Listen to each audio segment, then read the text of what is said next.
4% reservation సుప్రీంకోర్టులో ఉంది. అది ఎవరిపైనా సుప్రీంకోర్టులో లాయర్స్ ని పెట్టి మనం ఆర్గ్యూ చేయాలి తప్ప ఇంకేం కాదు.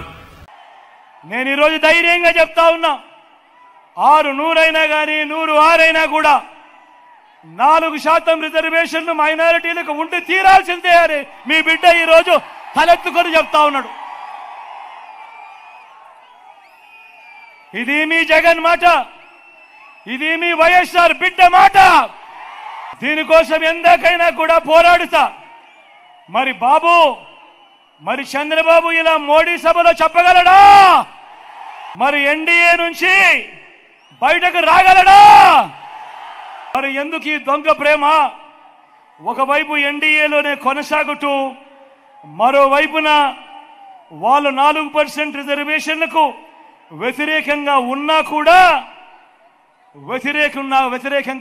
కూడా వాళ్ళతోనే జతకట్టి ఎందుకు ఎన్డీఏలో ఉన్నావు అని అడుగుతా ఉన్నాడు మీ బిడ్డ.